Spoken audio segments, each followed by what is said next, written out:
Yo, okay. I made a video talking about how I was gonna make this video. It was a video giving all a heads up about this video. A video within a video. Okay. This is Automaton Apparatus, something I've been working on for a little while now. I don't want to go into the lore just yet. If people actually like it, I'll go into the lore. But today, I just wanted to talk about what the automatons are. So, yeah, I think that's it until we just actually get in the video. So let's go ahead and go. BMAs, or battle-made automatons, are unmanned machines made for the sole purpose of destroying the enemies. They were originally designed to construct buildings and other things needed by humans for survival, but then before they were even created, the first Gormcaw warship arrived. The blueprints for the machines were quickly changed to create the first of the BMAs, Automaton 001. The qualities of the original design were kept, but changed slightly on account of the BMA's job being changed. Okay, that's what I wrote down, but I'll go ahead and just lay it all out there for everyone who didn't understand, because I did write it weird, and I'm not going into the lore of this video, so, you know, this might help. BMAs, or just automatons, are AI-powered, programmed for war. They were originally started as a construction bot, basically, to help humans move large beams and weld large beams. So, yeah, that's basically what they were. But then the Gormcaw, which are the invading species in the lore that I'm not talking about today. I should have just talked about the lore and all of it together, but you know what? I'm going to make it as hard as possible. So, the Gormcaw invaded, and now they needed a giant robot program to destroy them. So they went ahead and made the automatons. The first one is Automaton 001, which is basically, they're all basically the same in the beginning, but this is the front of the automaton. They have in their jaw, they have what was originally a blowtorch and is now a pressurized flame cannon. On their arms, they have what was originally a nail gun, but is now a high-powered, medium-range nail launcher with explosive and incendiary rounds. The nails are massive, think railroad spikes, but a lot bigger, basically. The thing right there on their chest was originally used as a saw to cut pillars of wood in half, or basically lumber mill saws, except yet again a lot bigger. So they just turned it into a buzzsaw hidden in a chest compartment used to cut ALSDs in half. ALSDs, I will go ahead and tell you what that is so that it's not completely ununderstandable. It's just alien life forms seeking destruction. I like acronyms, and I think it makes it fancy. Over here is the back. They have a backward-facing camera used to allow the automaton to see behind itself. A hidden back saw used to slice and dice the enemy, which means they have one in the front and one in the back, which comes in handy for if they're grabbed. They have palm thrusters used to launch and to help steer while in flight. And then these, which it actually took me a while to draw because I'm not an artist. Back leg thrusters used to launch and fly. That's basically all of that for just what the basics for the automaton are. I spent a while figuring out what I wanted the automatons to be, because I wanted them to actually seem like they were originally made for construction, and I think I got that point across, hopefully. I know it's not the best art, but you know how it is, hopefully. Here, that's the cavity right there that it is held in. Those two yellow things that were right down here on the chest are actually doors that open up. There's a spring-loaded, not spling-loaded, spring-loaded metal bar that holds the hidden saw. I didn't know what the word for it would be, so I just put metal bar. That's fine, I'm sure. The serrated blades on the saw are used to rip and tear the organs of the ALSDs, while these curved sickle-looking ones are curved blades used to snag and rip through ALSD's armored skin and battle armor, leaving massive gashes.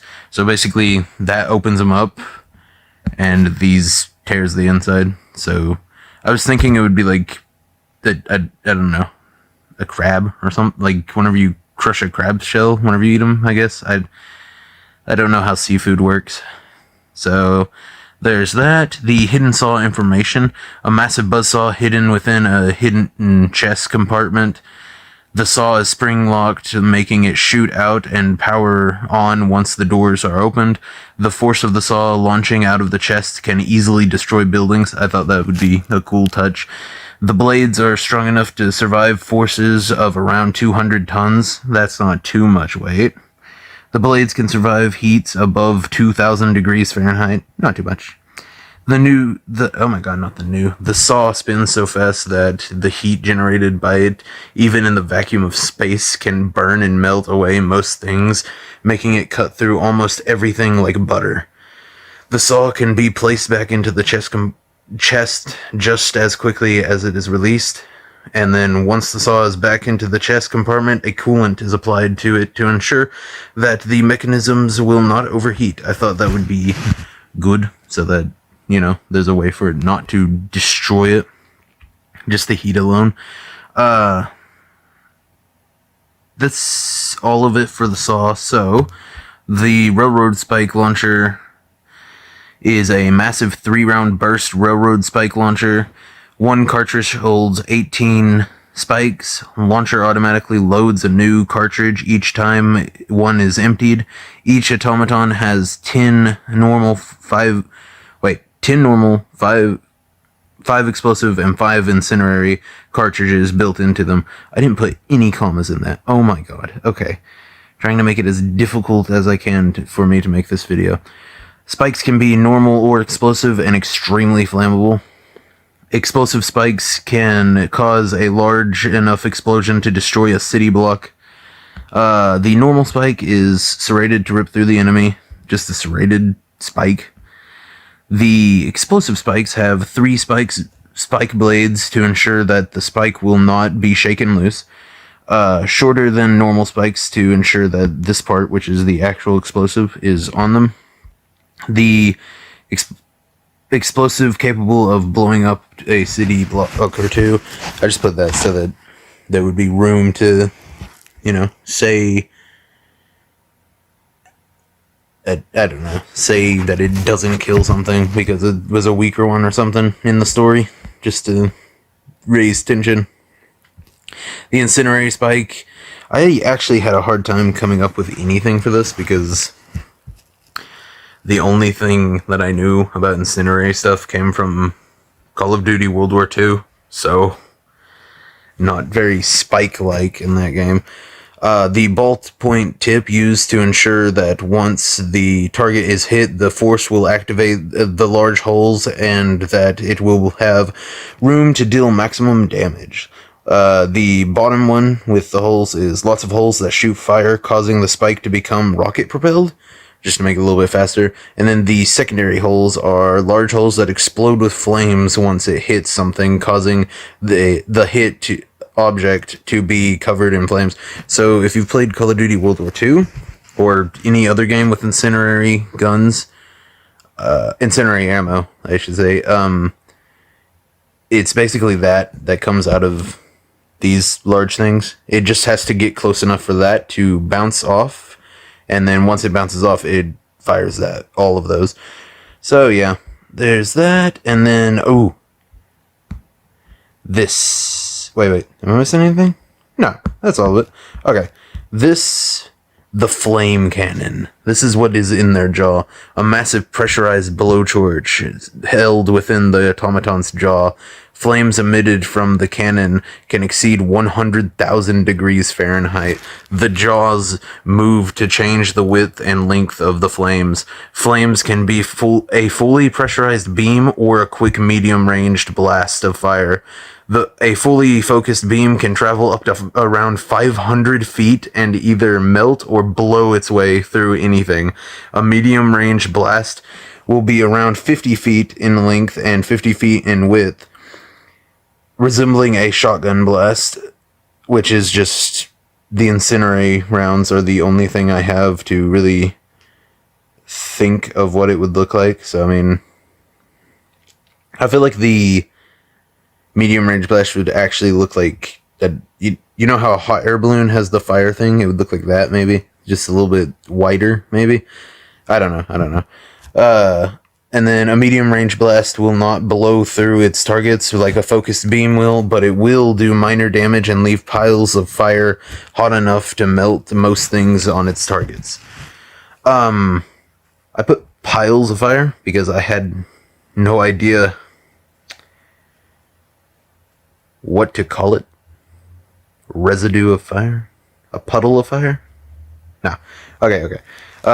These are the two actual artworks that I'm actually proud of. The fully focused beam actually looks cool, I think. There's the medium range blast and the fully focused beam. That is basically all I have for the automaton. They're not the biggest part of the story, not the story I'm wanting to tell. There is lore that they're super important in earlier than what I'm, like the timeline that I'm wanting to do.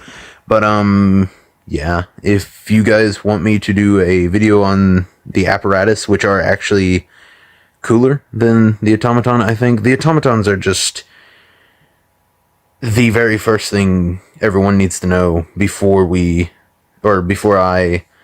make more videos about this and everything. I am actually really excited about this, though. I have a lot of stuff I'm wanting to do, like the Blood-Soaked Warrior comic that I wanted to do, and the Into the Void Volume 1 is still going to be published on Kindle pretty soon, hopefully pretty soon. But it would be so cool to get this turned into a comic or something. I have no idea, though. It would be cool, though. It's pipe dreams at this point, but I'm really hoping to do something with it. And yeah, if you guys want me to do a video over the apparatus or just over the lore, if I can get like 10 likes on this, I'll do that. I don't know, 10 seems like a lot for how many likes my videos usually get, but thank you for watching, and thank you for listening to this video. And please, if you watch this far, will you please put in the comments a better thing for what is left of fire other than piles? Should it be puddles? I feel like puddles should work. I feel like this video is being drawn out way too much. Okay, see ya. Yo, this is another Automaton apparatus video.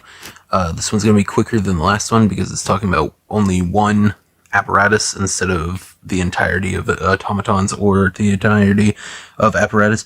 This goes into a little bit of the lore, but I'll make a separate video for the lore. If you haven't seen the other video I made, please head over to it and watch it. But without further ado, let's get into Automatros 546. The Automatros 546 was the first of the apparatus created. The Automatros 546 was the only pilotable apparatus for many years, as it had been used to test the fighting prowess of the original 50 BMAs, or battle-made automatons. Luckily, it was put into storage to be taken when it was eventually needed. Captain Hawk Renegade had to take the Automatros 546 to finally defeat the Gormcaw.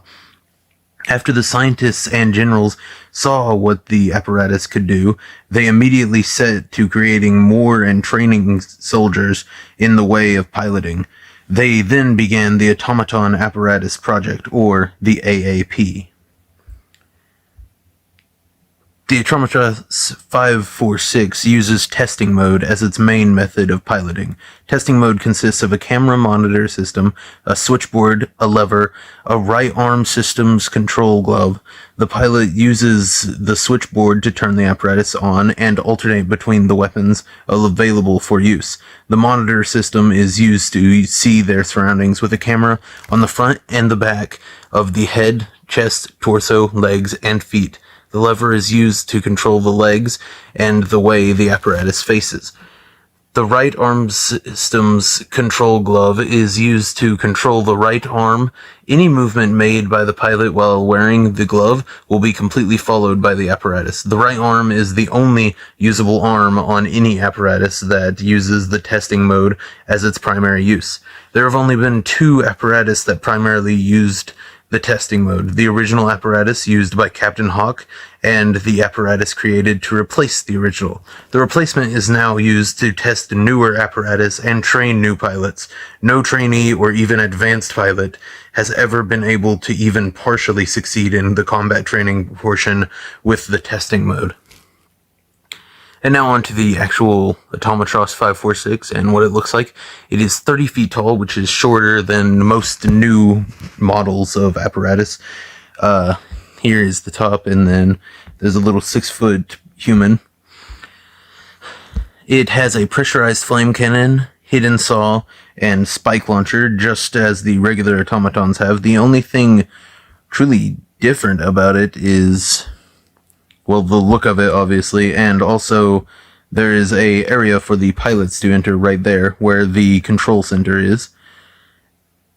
And yeah, this was just a quick video showing off the Automaton 546. This is the first of the apparatus in the lore that I'm making, so tell me what you think about it.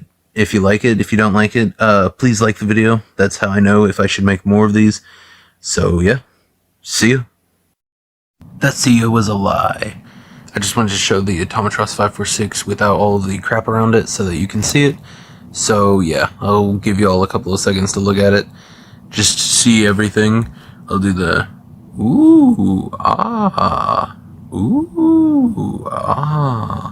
fancy. Okay, yeah, see ya. This one is actually real. Yo, new Automaton apparatus video. This will be going over the apparatus. I have a video going over the automaton and what they are, and I have one going over Automaton 546, which was the very first apparatus ever created. But if you don't know what Automaton apparatus is, it is my own original mech thing that I'm trying to make. It's basically just I'm making videos about the lore and stuff right now, but I'm hoping it will become something more than that if everyone likes it. So yeah, now that you're caught up on basically what it is, you should go watch the other videos or just watch this one. I'm fine with either. But yeah, let's get right on into it. PAMFWs, or pilotable apparatus made for war, are what the apparatus are. They are specialized units piloted by living humans to bring war to the ALSDs, or alien life forms seeking destruction. The first of these was the Automaton 546. The Automaton 546 was the only pilotable apparatus for many years, as it had been used to test the fighting prowess of the original 50 BMAs, or battle-made automatons. Luckily, it was put into storage to be taken when it was eventually needed. After the scientists and generals saw what the apparatus could do, they immediately set to creating more and training soldiers in the way of piloting, beginning the AAP, or the Automaton Apparatus Project. Each apparatus is built to fit the pilot's fighting needs and piloting style. So they're basically just giant mechs. But that's the definition of what they are. PAMFW, pilotable apparatus made for war, or just apparatus. This is what the Automaton 546 was, the head of it. The rest of the drawing is in the Automaton 546 video, which is up on my channel.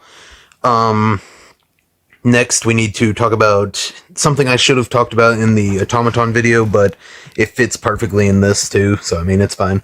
AIW chips, or Allies in War chips. AIW chips are placed into all of the automatons and apparatus. In the automaton, it allows the AI that controls the automatons to be shown who on the battlefield is an ally. Just it pops up on the screen, and in the apparatus it shows it on the camera monitor or whatever type of piloting that the pilots are using. It'll show them that way, just however they see through the mech or see on the camera monitor, either way. And then the AIW chips are also put into each of the pilots. They are placed into the pilots just as a precaution to make sure that they aren't mistaken for an enemy. The automatons are not programmed to kill humans in the first place, so it should be impossible for them to kill humans, but just as a precaution, we put them in the pilots. This is a apparatus.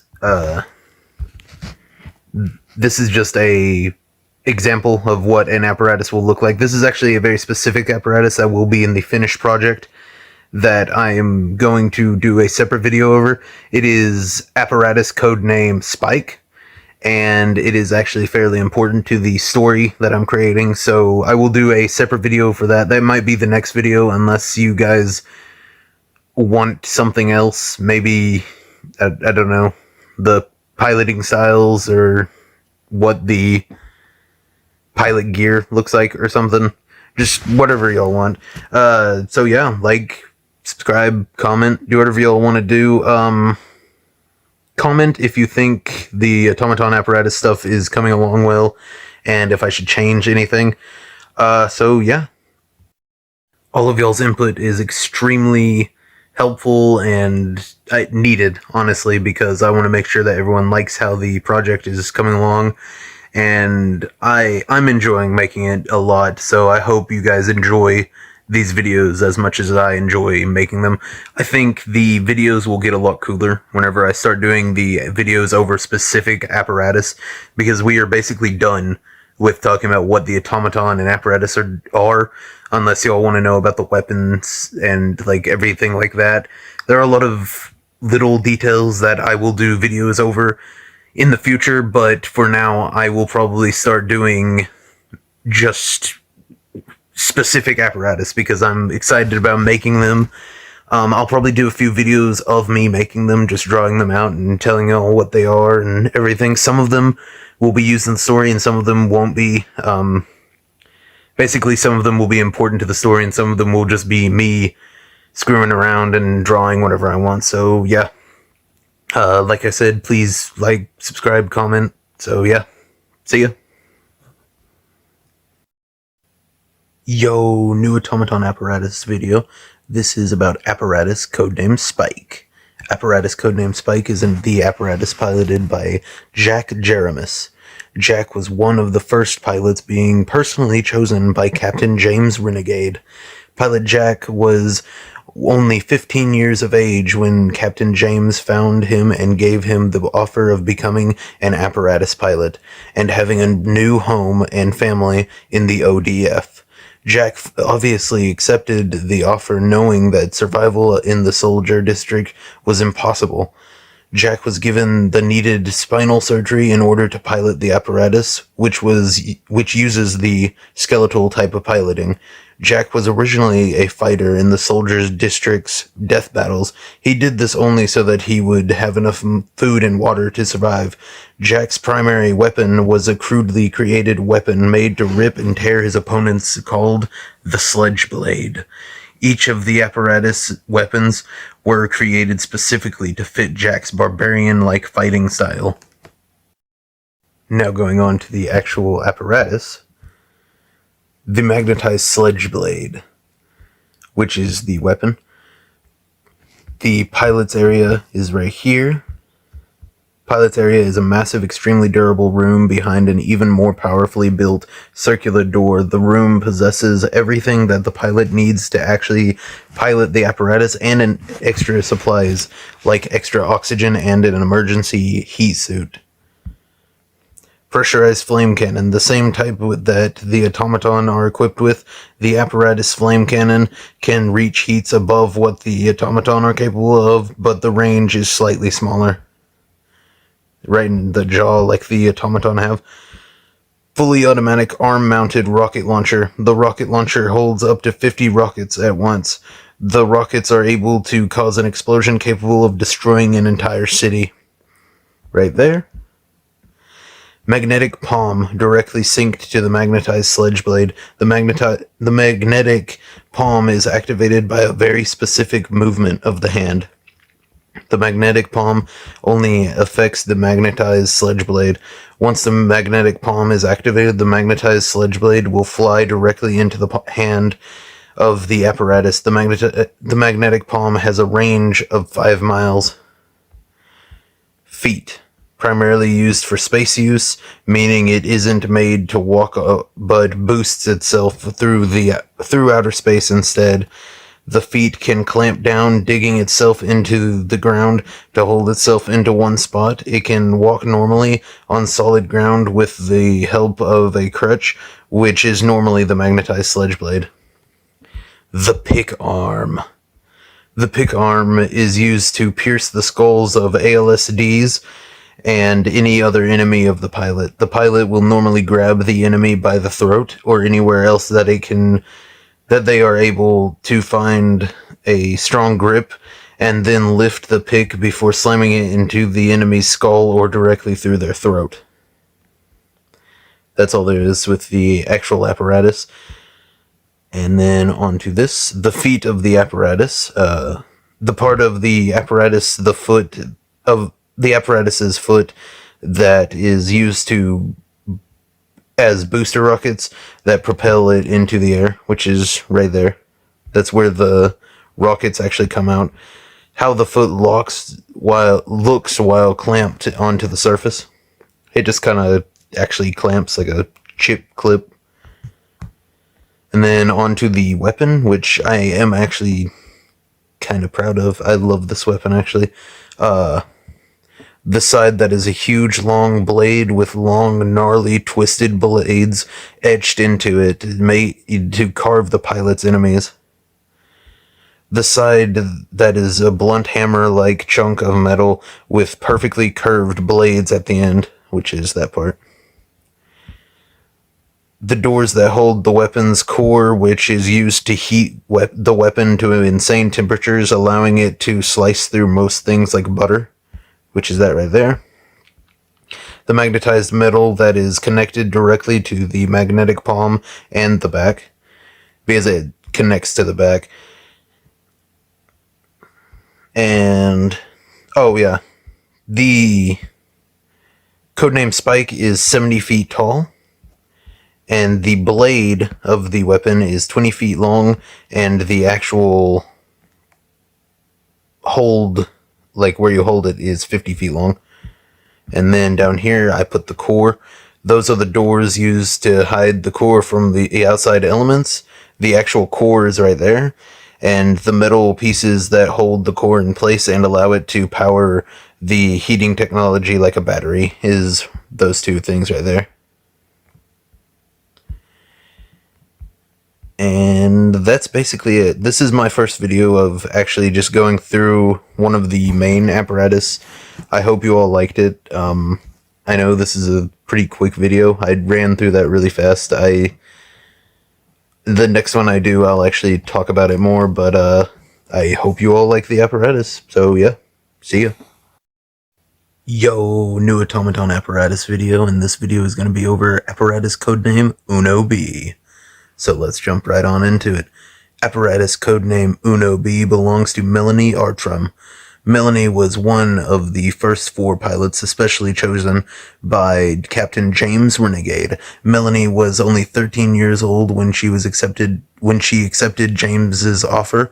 She had originally been a hit woman for the Javelin family, the most powerful organization in the soldier district, the rulers of their own paradise. She wasn't physically gifted, but she possessed an amazing mind, allowing her to come up with strategies and take shots with her sniper that only a genius at physics and math could.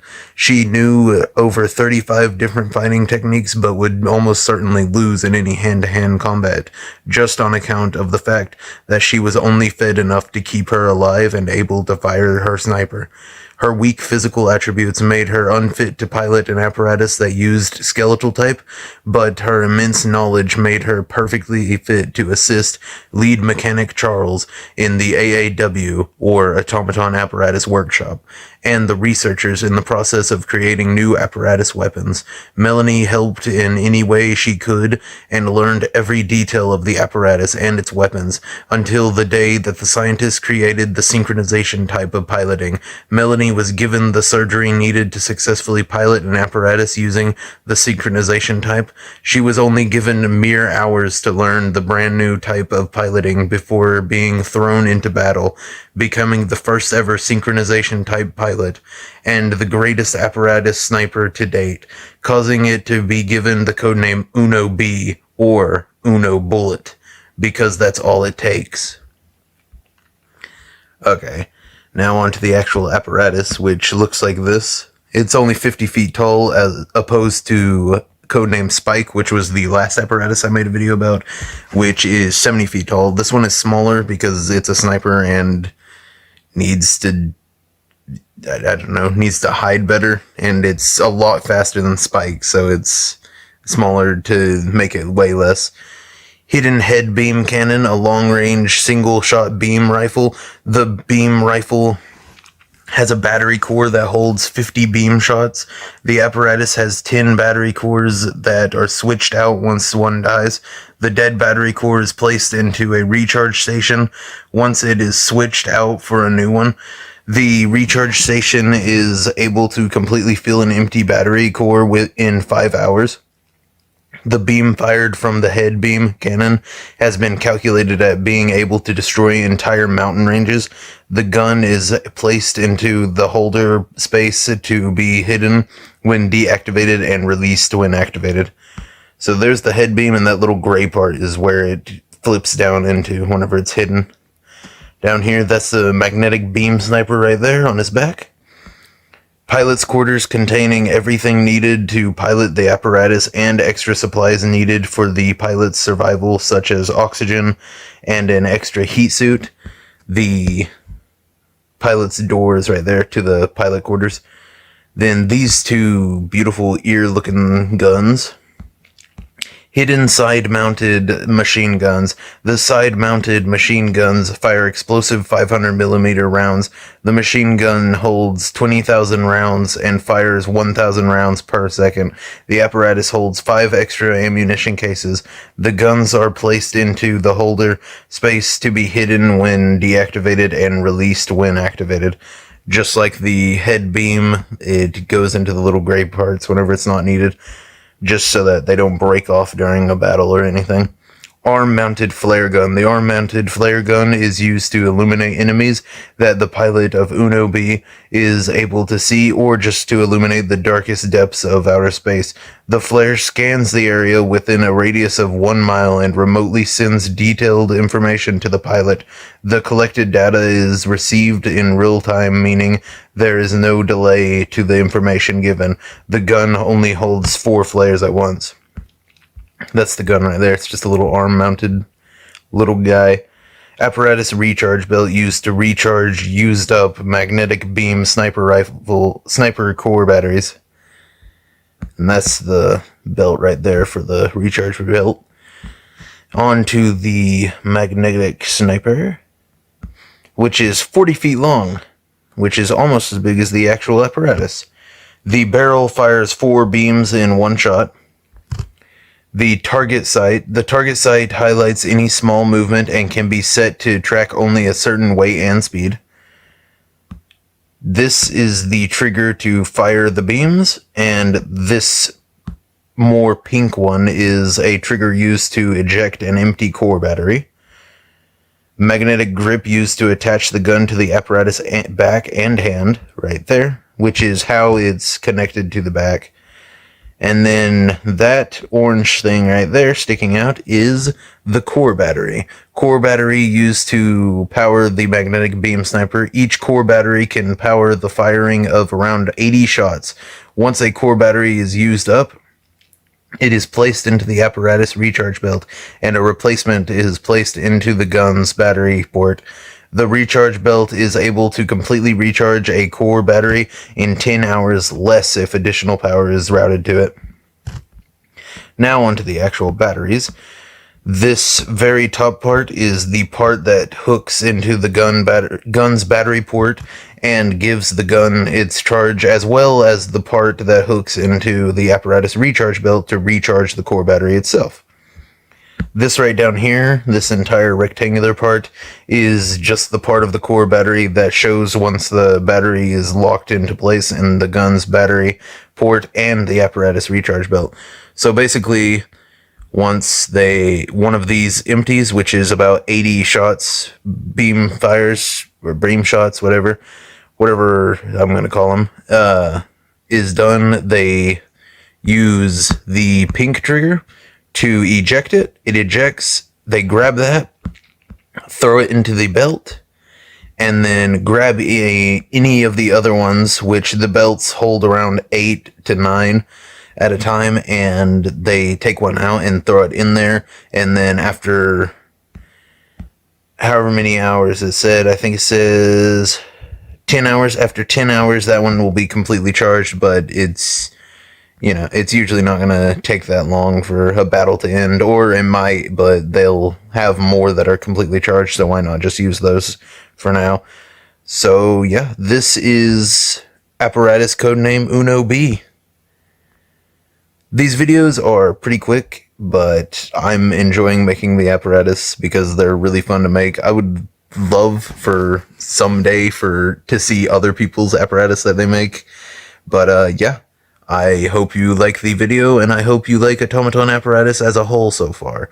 I have a video over Automaton 546, which was the very first apparatus to ever be created within the lore that I'm creating, and I have a video over apparatus codename Spike, which is a important one to the lore I'm making, to the main story that I'm going to be doing at first. So yeah, I hope you all like these videos, and go check out the other videos if you want to, and I'll have a video talking about the actual types of piloting tomorrow, or maybe tonight, who knows. The night is young, it's only 3 a.m., it's fine. But yeah, so yeah, I hope you like this video, and see ya!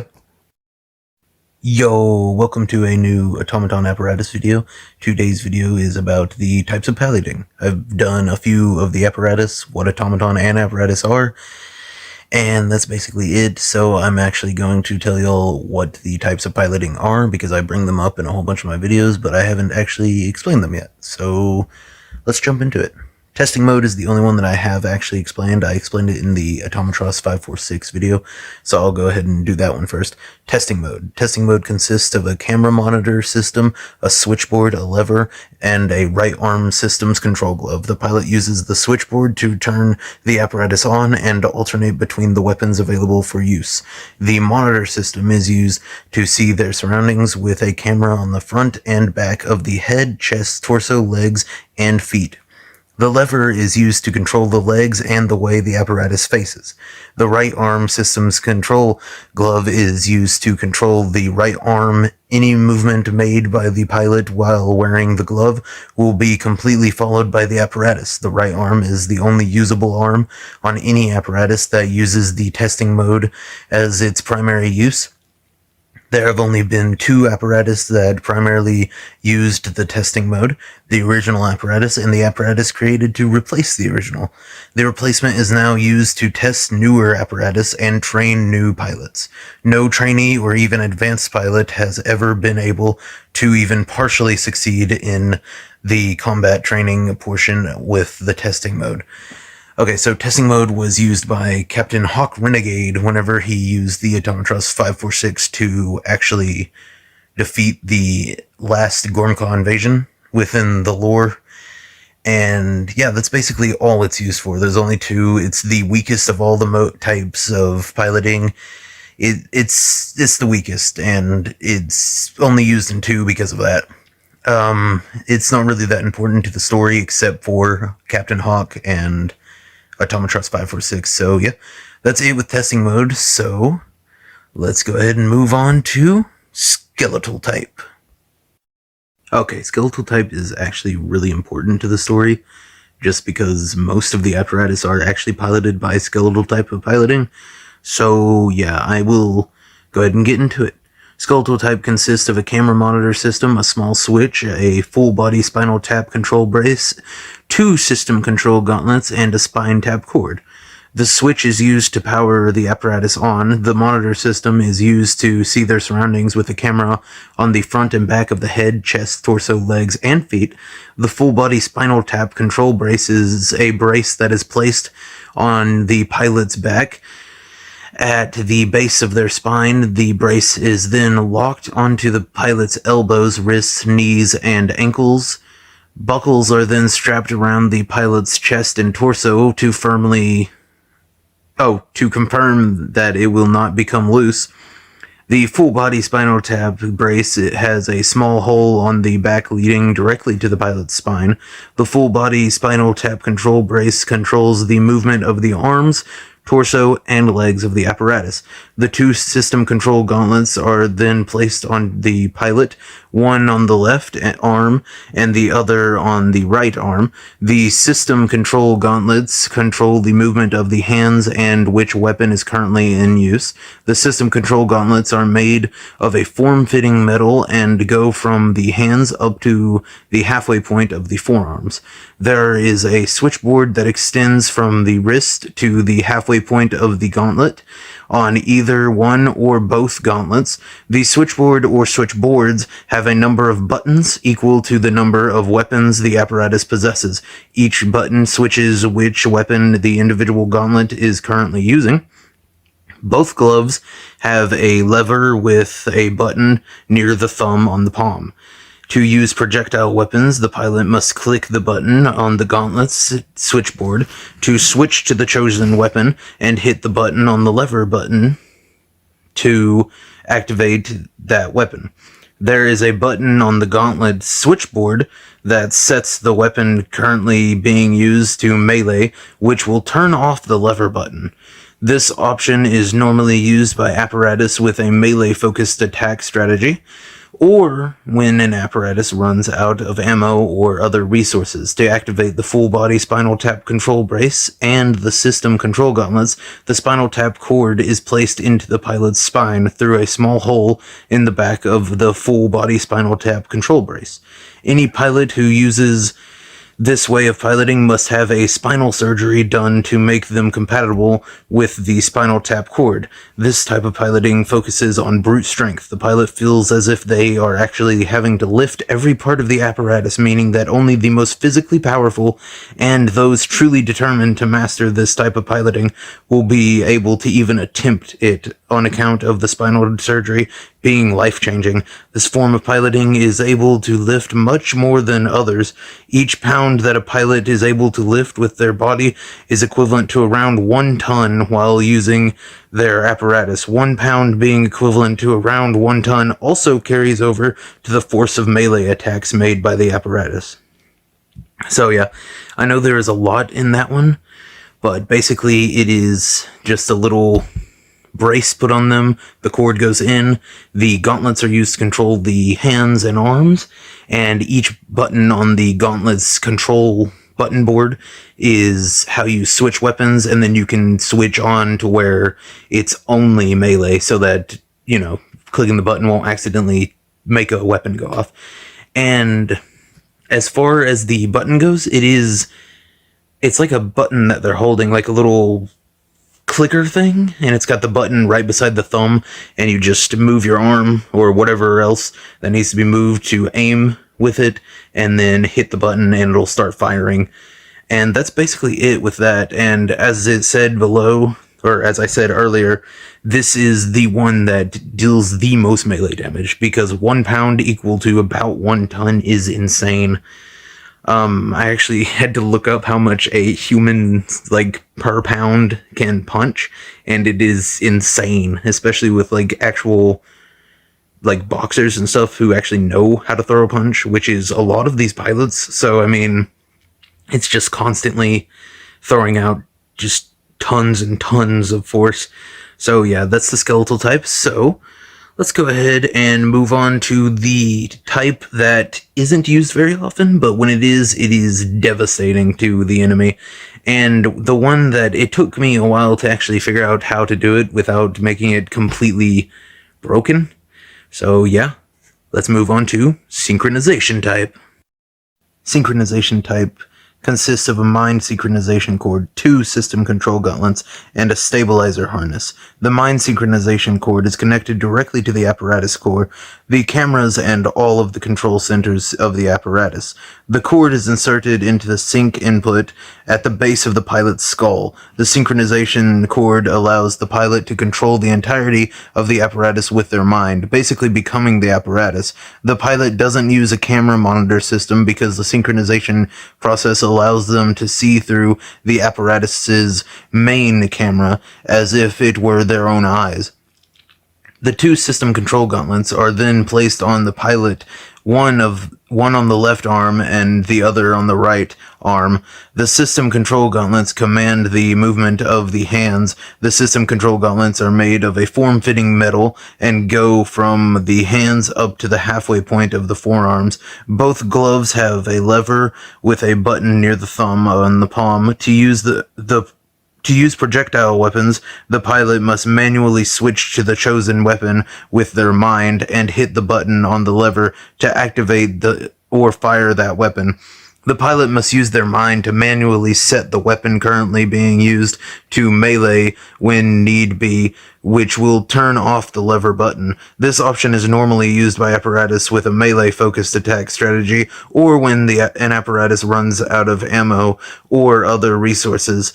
The stabilizer harness is a simple metal harness that is strapped to the pilot to ensure that they won't move too far from their starting position while hooked up to the synchronization cord. This type of piloting focuses on making the pilot one with the apparatus, which makes aiming much easier. The pilot must have an extensive amount of knowledge on the apparatus they are piloting, because switching weapons is not as simple as just pressing a button. They must think of the process that the apparatus mechanisms must go through to switch between each weapon. The physical strength of an apparatus that uses the synchronization type is predetermined and is extremely difficult to change on account of the fact that the pilot must strain not their body but their mind. While the strength of an apparatus using synchronization type of piloting is not extremely powerful, it does move at speeds equal to the speed that they are able to form thoughts, and not the speed of their body. An apparatus using this type of piloting can go well above 300 miles per hour on the ground, speeds of over 1,000 miles per hour in the sky, and based on how quickly the pilot is able to form thoughts, they could possibly go at unimaginable speeds in the vacuum of space. An apparatus that uses the synchronization type of piloting can only be bound to one pilot as a piece of the pilot's mind is left with the apparatus during the first synchronization. The pilots must have a skull surgery to add the sync input. Most pilots who have the skull surgery have minor side effects, and every 1 in 10 experience extreme side effects that are life-changing. So this one is basically speed and ranged weapon based. So yeah, instead of it being all physical, it's all mental. As fast as you can think, this thing can move. So basically, it could probably go... I'm going to say it could probably go at the speed of light, depending on how fast you form thoughts. So, I mean, yeah. And depending on how fast you can form thoughts, you could probably, in the apparatus, dodge beam rifles and everything else that anyone throws at you, but it's not as strong, and making the apparatus actually lift more than it's already set to lift is extremely hard and stressful on the pilot's mind. This piloting type is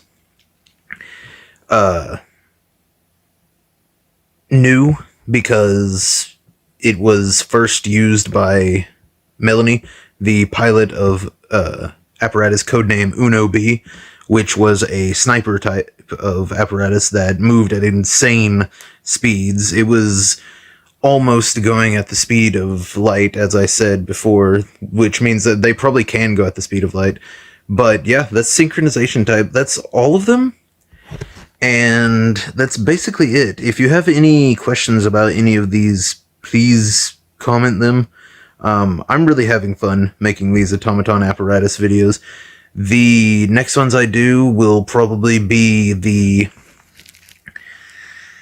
there's going to be 5 in total in the first story I'm doing, so I'll probably do the other 3 Apparatus that are going to be a part of the main story, and then I'll probably start doing ones that are just Apparatus that I think would be cool to have in the stories in the future, and I might not. I'm just making fan-made Apparatus at that point, but yeah, look forward to the next 3 Apparatus that are actually going to be a big part of the story. So yeah, that's basically it. Comment if you have any questions about it. Comment if you're liking it or if you hate it. So yeah, see ya. Yo, new Automaton Apparatus video. Today's video is over the weapon types for the Apparatus. So yeah, that's what the video is going to be over, and let's jump right on into the built-in type. The built-in weapons are any weapons that are built into the mechanisms of an apparatus or automaton. These weapons are normally long-range weapons, but can also be melee-based weapons. Built-in weapons must be manually switched between with either a button, a thought, or by some other means. So yeah, that's basically any of the arm cannons or the head-based guns, anything like that. So yeah, the built-in is the easiest thing to understand. Well, I mean, not really. They're all pretty easy to understand, but that's the simplest one. So let's head on to melee. Melee weapons made for an apparatus or automaton are absolutely massive weapons made for use in battle. The weapons are made to be held in a sheath held by the mechanism or by the machines, or on a magnetic surface on the machines. Melee weapons used by the machines are sometimes rocket-propelled to allow them to do the maximum amount of damage. The melee weapons used by the machines sometimes have a core that is purposely overheated to allow it to become extremely hot and able to melt through almost anything. Okay, so the melee weapons are used by, well, any apparatus, but melee-focused apparatus include Spike, apparatus codename Spike, which I've done a video over, and a few others that I'm going to do a video over in the future, but Spike is the only one that's really melee-focused that I've done a video over so far. So, yeah. That's all there is with melee. Every one of these weapon types are extremely easy to understand and really straightforward. But I'll probably do a video over specific weapons at some point whenever more intricate weapons come out with the apparatus and everything. But now we're going to go on to long range. Long range weapons made for an apparatus or automaton are massive weapons made for use in a long range battle. These long range weapons are used to take down enemies from long distances or to destroy enemy barricades and debris. Long-range apparatus weapons can have many ammo types, including battery core, bullets, pressurized light, pressurized superheated flames, and even chemicals. The long-range weapons are sometimes based on weapons used by actual soldiers, such as sniper rifles, machine guns, turrets, bazookas, flamethrowers, and even bows. The weapons can also be something more creative and dangerous. The normal weapons, like the acid dispenser used by apparatus codename Splash, the Caltrops launcher used by apparatus codename Barricade, and the Fireball creator used by apparatus codename Warlock.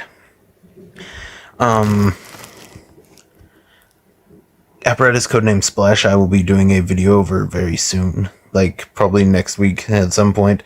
But the other one that I didn't put down on there is apparatus codename Uno B, which I did already do a video over, so you should go ahead and check that out if you want to.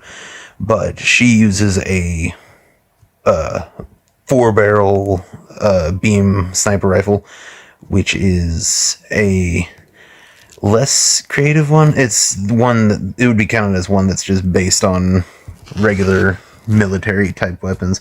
But yeah, there's also going to be an apparatus that uses a slingshot There's going to be one that uses a blow dart, maybe. I don't know. There's a whole bunch of stuff that I could add, but yeah, that's basically it.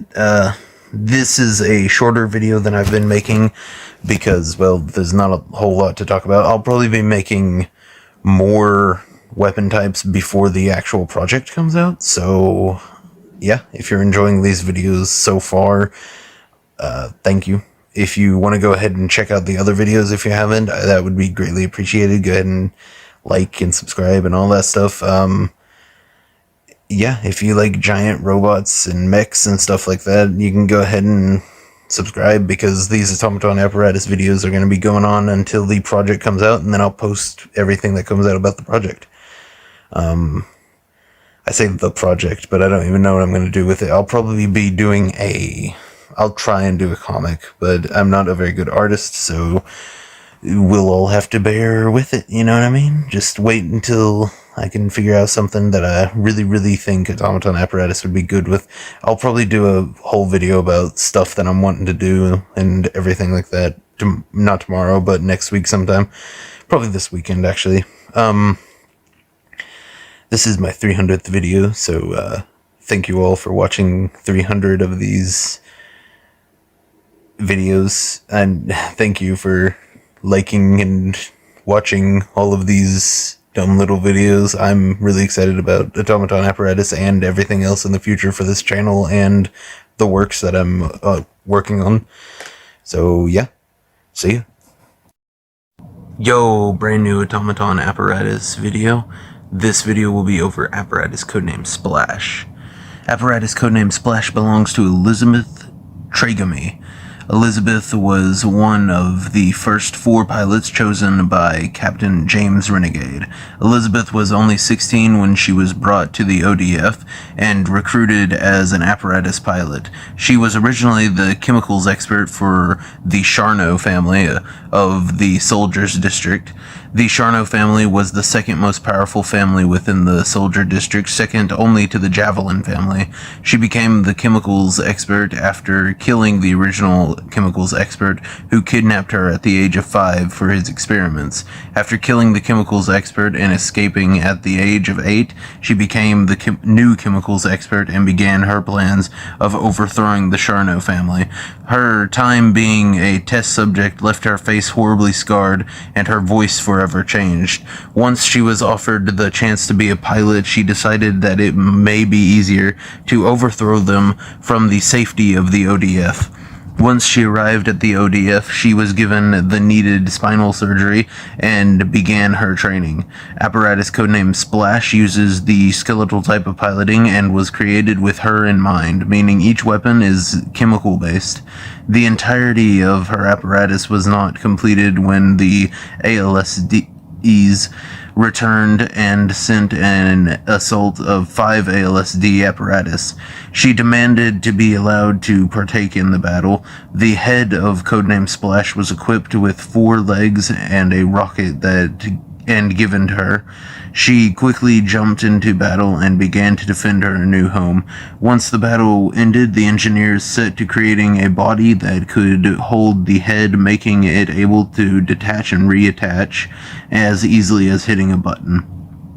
Each of the apparatus weapons were created specifically to fit her expertise with chemicals and poisons, and some of the weapons actually contain her own personal chemical concoction.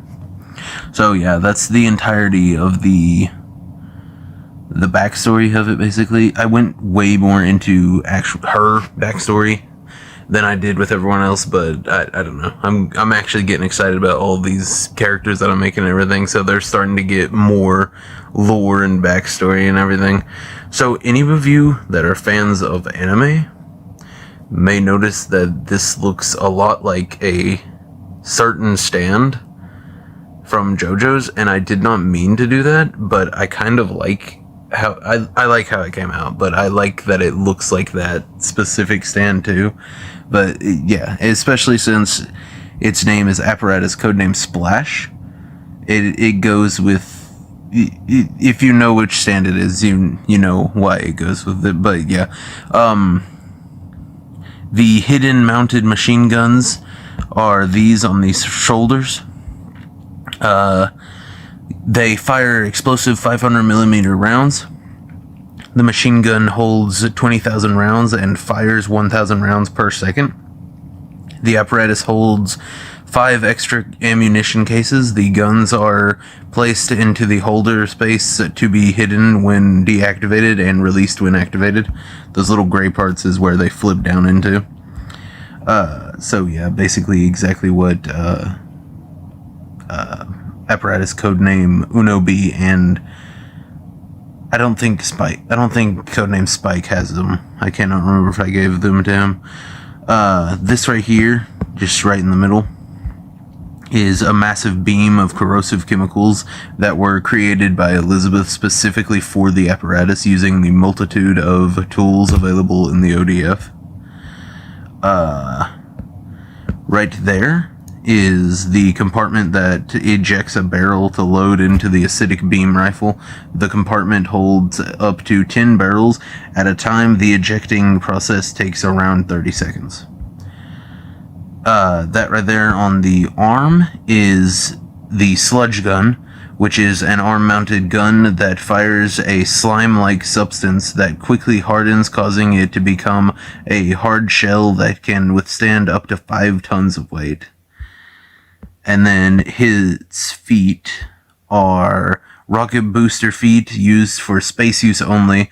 These make this apparatus one of the fastest of the skeletal type apparatus while in the vacuum of space. So it is really fast while it's in the vacuum of space whenever it is on those. But now I'll do the weapon last, since this is basically just a part of the apparatus, which, I mean, it is, but there's the head, and then there's the head. It becomes a screw, basically, and screws in, and then whenever it ejects, it screws out. But, that right there is a small long-range beam that is perfectly precise in its accuracy, that is able to pierce almost any object. When the beam pierces any object, it leaves a small amount of Elizabeth's own custom chemical concoction. So basically, it's a really thin beam rifle that leaves poison. That's basically it. These are hidden side-mounted machine guns. They are basically the same exact thing as the other ones, except the side-mounted machine guns fire explosive 500mm rounds. The machine gun holds 20,000 rounds and fires 200 rounds per second. The head holds 5 extra ammunition cases. The guns are placed into the holder space to be hidden when deactivated and released when activated. It is the exact same as the shoulder-mounted ones, except they only fire 200 rounds per second instead of 1,000, which is a lot. Quadruped legs, there we go. Almost killed me with that word. Quadruped legs makes the head able to walk in every direction and cling to any surface, even a completely vertical surface. I thought it would be cool if this thing moved like a spider or a crab, basically. There is the door to the pilot's quarters. This is like the only apparatus I think I'm going to make with the pilot's quarters being up in the head, just because the head is what detaches and it's kind of the real apparatus, even though it is a lot smaller. And then that right there is the rocket. It is extremely effective and fast, but also extremely hard to steer and control. So yeah, as you can tell, the head looks like a rocket. It wasn't really meant to, but yeah, it all worked out in the end. I'm glad it looks like a rocket. Onto the weapon. The weapon was surprisingly hard to make. The upper trigger is trigger used to activate the liquid nitrogen-based beam. Yeah, it's liquid nitrogen based, which is, it took me a couple tries to figure out what exactly to do with this weapon. The lower trigger is trigger used to activate the 3 liquid chemical dispenser barrels. That right there is barrel holding the acidic concoction. The barrel can hold up to 50,000 gallons and can be easily changed out for another of the tin held in Splash's hidden compartment. These 3 little nozzles, or not really little, they're long and thin. 3 nozzles used to spray the enemy with an acidic chemical. The liquid chemical can spray up to 600 feet before losing most accuracy. The chemicals are able to melt through most things. And then I couldn't... Okay, I'll tell you what it originally was after I'm done with this.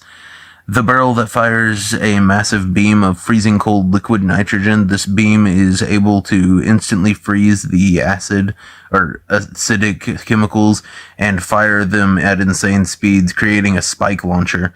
The beam can also deal massive damage to enemies, not quite going directly through them, but hitting them like a truck and leaving massive frostbite damage. So, as it is, I think it's really good. It's like a super soaker and then a spike launcher whenever it freezes it. But how it was at first was these bent down and then just kind of sprayed into one little ball, and then the beam would shoot it. The beam would shoot and it would mix together. I don't know. I didn't think that was as cool as this. But it's like a Mr. Freeze gun with a poison that turns into icicles. It is cool. I do like that weapon, actually. Now that I wasn't really a huge fan of what I made at first, but now that I actually talk about it, it seems goofy and really just it seems like something a mech would have. I don't know. I like it. I don't really need this stuff to be really super realistic or anything. I feel like everyone that's been watching this knows that by now, but yeah. That was everything about Apparatus Codename Splash. I really hope that you are all liking the Automaton Apparatus stuff that's coming out. I know this is a quicker video than I've been making, but comment what videos y'all would want to see, because I have I haven't even talked about the actual story. I have all that figured out, basically. So if you want to see the story, or I can do a few non-canon ones of these, because I have a few ideas for some absolutely goofy ones and some absolutely just really cool ones, honestly. Like some anime type ones. I'm talking like some Gundams, basically. But yeah, this was all for this video, and please, subscribe if you like anything I do on my channel. Subscribe. If you don't, subscribe. But yeah, I really do hope you guys like the Automaton Apparatus stuff I've been making. I've been really liking making it, and I'm looking forward to actually making some more of it, and, yeah. See ya. Yo, new Automaton Apparatus video. This video is over Apparatus Codename Smokescreen. So yeah, let's just jump right into the backstory of Apparatus Codename Smokescreen. Apparatus Codename Smokescreen belongs to Medic 3. Medic was one of the first 4 pilots chosen by Captain James Renegade. Medic was originally a medic for the Soldier District. He has no real name, as he was put into the medic program at birth. He would be sent into areas during a massive battles between the Soldier District's families. Medic would use smoke pellets issued to all medics by the SDMO, or the Soldier District Medic Organization. He would run into the war-torn area faster than any other person could ever move, and drag any gravely injured persons to the SDMO headquarters to be treated and then released. All medics are trained with handguns and trained to be as fast and stealthy as possible. Once he was brought to the ODF, he automatically became good friends with the ODF medical personnel and started working with the mechanics in the AAW, or Automaton Apparatus Workshop, to create his perfect apparatus. Apparatus Codename Smokescreen uses the skeletal type of piloting and has everything that Medic 3 could ever need, including extra special tools made to ensure the safety of his allies and himself. The apparatus is made to be as fast and stealthy as possible within the smoke that it drops to hide its movement, mimicking his original style of combat. Apparatus Codename Smokescreen may not be the biggest apparatus, but it is one of the fastest skeletal type apparatus, and most certainly the stealthiest, even before counting the refraction grid processor. Now let's move on to the actual apparatus, which is this.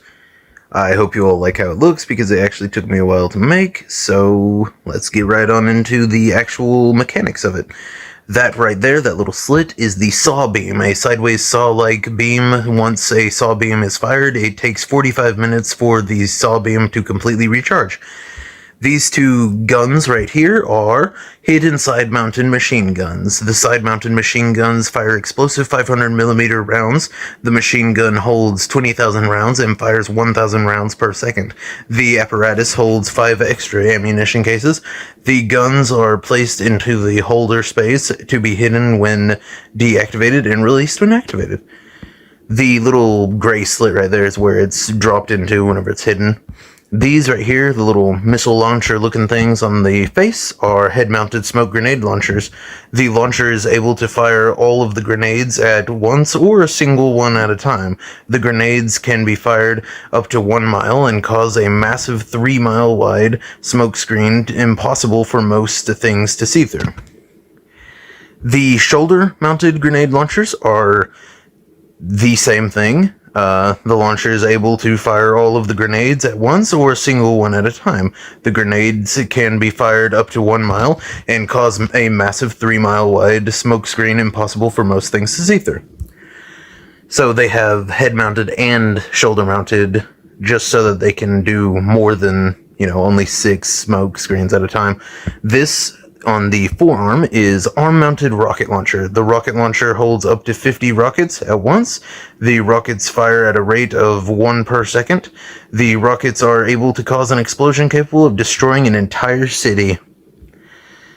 This right here, where the red is around, is the claw launcher. A claw able to be launched a very far distance and brought back to its original position in one fluid motion. Oh my god. I do not know why it took me so long to be able to actually say that. Okay. These right here, where the actual slits are on the leg part, are left and right hidden holsters. The left holds the semi-automatic RB54. The right holster holds 15 extra RB54 beam batteries. And then the white part right up here, right there, is the Apparatus Rescue Device Dispenser. Releases an ARD, or Apparatus Rescue Device, by either opening and dropping it out, or firing it at high speeds towards its target. I'll explain what the ARDs are in, just a second. But, that is everything. Nope. Actually, I forgot the most impressive and important part of it right there. That little yellow thing is refraction grid processor. Makes the apparatus completely invisible once activated. The processor can only run at full power for up to 1 hour before beginning to run low on power, which will cause minor glitches. At the 1 hour and 10-minute mark, it will die, causing its effects to end. The processor is solar powered, meaning it will oftentimes recharge quickly, but it cannot be used after dying until it is fully recharged.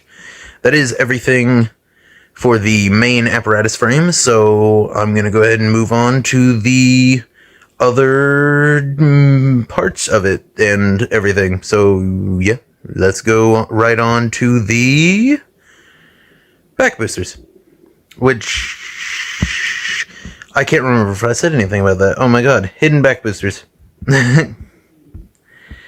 This is the hidden back booster. The back boosters allow the apparatus codename Smokescreen to become the fastest of the skeletal type apparatus.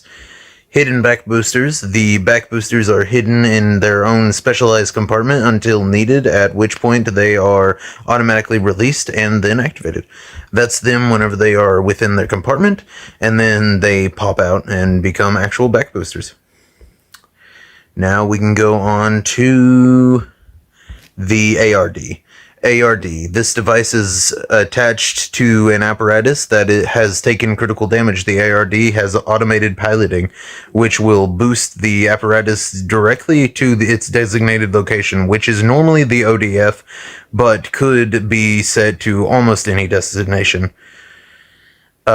These right here are double boosters. The reason that the ARD is able to move the massive apparatus even with only one or two of them attached to it. Okay, we got the ARD done, so let's go to the RB54 beam blaster. The magnetic battery field release is right there. The magnetic field is activated while the release is locked into the gun. So while that's in there, the magnetic field, which is right there, holds the battery in there. RB54 beam battery, while in the magnetic battery field is right there, that little black thing with the red line through it. The magnetic battery field release, once the release has been pulled, the magnetic field is deactivated, releasing the RB54 beam battery, allowing a new battery to be placed within the magnetic field, which is that whenever it's pulled out. This is RB54 beam battery once released by the magnetic field. Magnetic battery field. The magnetic battery field holds the battery in place so that it can power the RB54's beam shots, which is right there. That is basically everything for the RB54. So let's go ahead and move on to the apparatus's feet. These are more simplistic feet than some of the other apparatus. Blades curve to allow the apparatus to better jump from vantage points to assist injured apparatus. The feet boosters allows the apparatus to move at insane speeds. This is in between the two blades. The blades will actually move. The blades move to the sides to activate the feet boosters, which is like that. Let's go ahead and move on to the hidden holsters. The left hidden holster just opens up and brings the gun out. And the right hidden holster opens up and brings out a new battery. Let's go on to the actual what the batteries are. RB54 beam battery. The battery can fire 54 beams before overheating. Once it is overheated, it has to cool off. The cooling process could take up to 30 minutes, which means it is sometimes easier to simply reload using a new beam battery. The RB54 beam battery becomes more red while being used. A fully overheated battery is bright red. So it will go from that to halfway red or just slowly fill up until it is completely red. And that's when it's overheated. I'm going to go ahead and talk about the claw launcher, which is right there, which is that part right above it, is what it would look like. The claw is launched from the arm at insane speeds. The claw can exceed speeds of 2,000 miles per hour. That is, the cable can easily be brought back into its original holder at any time by activating the pull.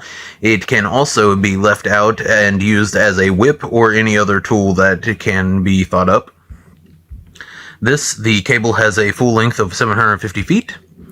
And the claw can switch its hand movement mid-flight and after planting a hit. This is good for being able to punch, slash, or grapple their enemies. So basically, after it's been shot, even after it can grab, it can form a fist, or it can just slash. Like, it can change to whatever hand motion it needs to be. Next up, which is the last thing we're going to be talking about, which is the most impressive thing, we'll be talking about the saw beam. The saw beam is a sideways firing beam of liquid light. The saw beam starts small and slowly gains more and more size. The saw beam is theoretically able to cut through anything, and given enough size, it could cut an entire planet in half. The saw beam soaks into anything it hits, and if it has more energy than the object that it has hit, it slices through it. But if it doesn't, it simply soaks into it and vanishes. The saw beam will continue to fly and gain more massive amounts of size until it either runs into something that has an equal or greater amount of energy as itself, or it is remotely detonated by Apparatus codenamed Smokescreen. The size of the explosion caused by the remote detonation of the saw beam is directly affected by the current size of the saw beam. The explosion could theoretically, at the largest size of the saw beam, cause an infinite amount of damage. So, yeah, the saw beam is absolutely insane. I have two different versions of it, the blue saw beam, and then just a recolor, which is the red saw beam. This is Apparatus codenamed Smokescreen in its entirety. I hope all of you are liking the Automaton Apparatus stuff that I've been posting. This is one of the mainline ones. I'm gonna do some non-canon ones later, but, this and Apparatus codename Shield will be my next episode, and that'll be the end of the mainline ones. You'll know all of the 5 mainline ones, so I mean, yeah. I hope you're all liking it. The saw beams are definitely the most insane things that I've made until you see Apparatus codename Shield. But, yeah, I really hope you're all liking Automaton Apparatus and all the Apparatus that I've made that you've seen. Yeah. See ya. Yo, brand new Automaton Apparatus video. This video will be over Apparatus codename Shield. This is the last of the mainline Apparatus. So, yeah, let's jump right into it. Apparatus codename Shield belongs to James Renegade. James is the son of the legendary Captain Hawk Renegade. James was only 3 years old when his father sacrificed himself to end the threat posed by the Gormcaw. James was adopted by the ODF and raised from the age of 3 to be a pilot. Once his first apparatus was destroyed by the first ALSD apparatus, the construction of his new apparatus began. The new apparatus was completed by the time the 4 pilots from the Soldier District arrived. The apparatus was used in their very first battle together. Once the battle was won and he saw that one of the pilots that he had swore would have a real family was gravely injured, he realized that he had no true definition of a family to look towards except his father. After having a long talk with his new family, he realized the only thing that he could do is be in the front lines, protecting his family, just as his father had done for him. Apparatus codename Shield is designed to protect James's new family and to withstand any damage thrown its way. Codename Shield was given a massive upgrade once the ALSD apparatus was taken and its weapons were researched and improved upon. This apparatus is by far the largest and heaviest apparatus, meaning it is the slowest, but because of the large number of boosters located on its body, it can go extremely fast in extremely quick bursts. This apparatus uses the skeletal type of piloting, which is perfectly suited for James, as it was being created at the same time as he was being trained to become an apparatus pilot. James first used the skeletal type of piloting at the age of 5. Apparatus codename Shield's most noticeable tool is the Apparatus Beam Shield. The Beam Shield is both a great tool for defense and a tool of incomparable destruction. So yeah, that's the backstory and everything for it. So let's jump right on to the actual apparatus itself. So these 2 barrels on its back are the double decimator beam cannons. These 4 little holes right there are the quadruple faceplate missile launchers. Fires 4 missiles that each have the destructive capability to destroy an entire city. The launcher is only able to hold 1 round of fire to fire because of the already huge amount of weight held within the apparatus. That right there is the Apparatus Beam Shield, a shield able to harness the power of an insanely powerful beam. This shield is almost completely undamageable and is able to deflect and refract incoming beams. The shield is also able to become larger using beams and fire said beams.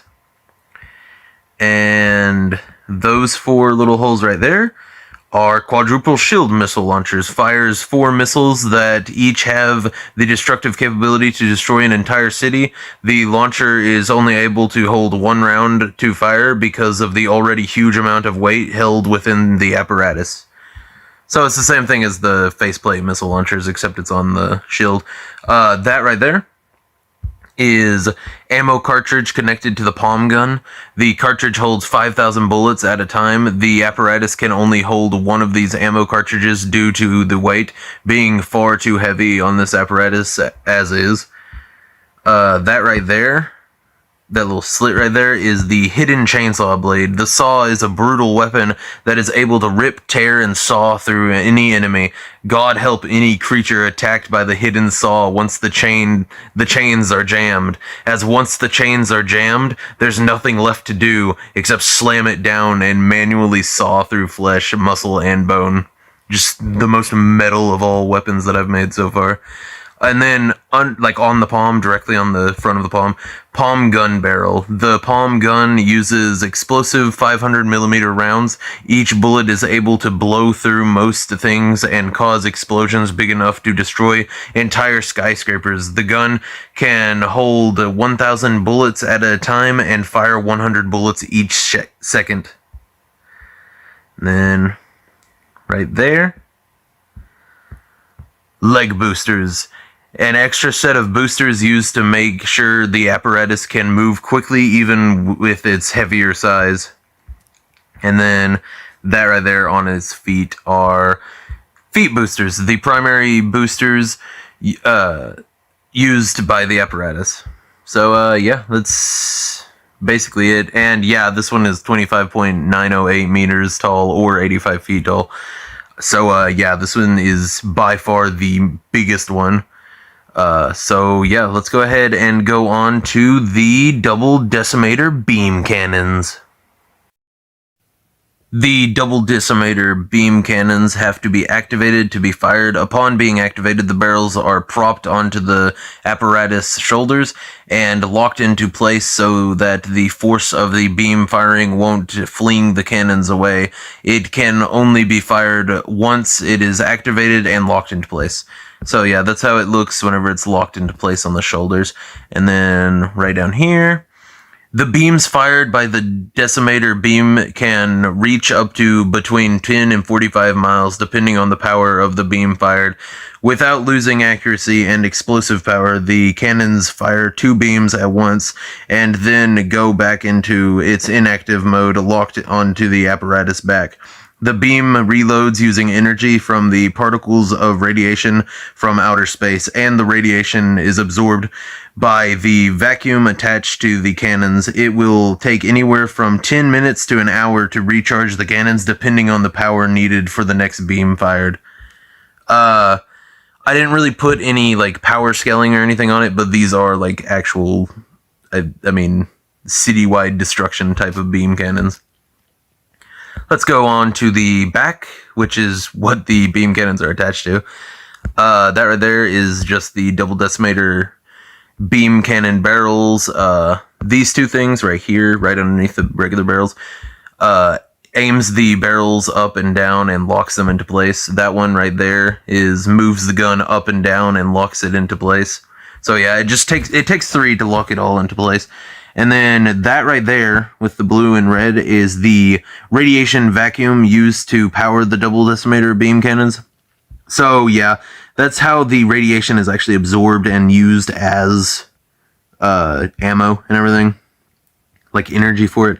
And then that right there is the back booster, an extra booster used to propel the apparatus to higher speeds. So yeah, apparatus codename Shield has the most boosters and everything just because of its sheer size. It's absolutely massive. But yeah, let's go ahead and go to the easiest thing to talk about really, because it's only one thing. But this is what the palm gun barrel looks like. And then after that, we'll go ahead and talk about the chainsaw blade. This is the most anime type of thing I've made for any of the apparatus. The saw ejects almost instantaneously once activated from the little slit there.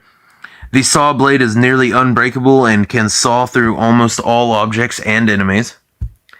And then the chain is able to rotate the blade so quickly that it can slice in between the atoms of an object, causing the object or enemy to not even realize it's been sliced until each of its atoms have successfully understood that they are no longer held together. If the chain becomes jammed, it becomes a heavy spiked piece of metal used to crush and rip enemies. Okay, so it being like nothing but just a heavy piece of metal that crushes and rips enemies, that's cool. But it slices through stuff so fast the atoms in between it doesn't even understand that they're not connected anymore. I mean, I don't know. I like that. I just wanted to point out how much of an anime type of thing that is. It's like whenever someone gets sliced open and doesn't even understand it for a little bit. This is what the shield looks like whenever it uses the beams. It's massive. That's 2 scale. So put that onto that regular shield, and that's how big it is. The little white thing is liquid light formed by the residual power of the laser grid. Starts as a flowing puddle of light trapped in place by the pool of the laser grid. The red and blue stuff is woven together laser grid, expanded lasers woven together at a cellular level, creating a completely solid laser shield capable of withstanding any attack. And then right down here, you have the liquid light slowly becomes a solid, packing together slowly. As the liquid light packs tighter together, it becomes a darker, more defined color. The liquid light slowly becomes a ball of dark light. The dark light is brighter, hotter, and overall more dangerous than the normal liquid light. Once fully compacted, the dark light becomes what is necessarily a mini sun, referred to as a black sun, which is that right there. The black sun beam has a range of anywhere between 1 and 80 miles, depending on whether or not there is anything blocking its path. The damage caused by the black sun beam is capable of destroying entire planets and may even be able to destroy multiple planetary-sized objects at once. So, yeah, basically, this is the most anime type of apparatus I've made so far. So yeah, this is Apparatus Codename Shield. This is the last of the mainline ones, so I mean, I hope you guys liked the mainline ones. I'm gonna try and get this a comic made of it or something, because I'm really enjoying making the Automaton Apparatus stuff. Even if I don't, I'll keep making videos over it if you want me to. Like and subscribe if you want to see more Automaton Apparatus stuff. Comment if you want to see me do a video over the enemies within the mainline story, or if you want me to go over the story of non-canon stuff, because I have a lot of non-canon stories going on that I'm trying to do too. But the mainline stuff is definitely the one I'm most proud of, I guess. I'm more excited about the mainline stuff, to be honest. So yeah, if you want to see more Automaton Apparatus stuff, like, subscribe, comment, tell me if you guys want to see some stuff about the ALSDs and the other enemies within the mainline story, go ahead and tell me, because I would love to make videos about it. So yeah, see ya.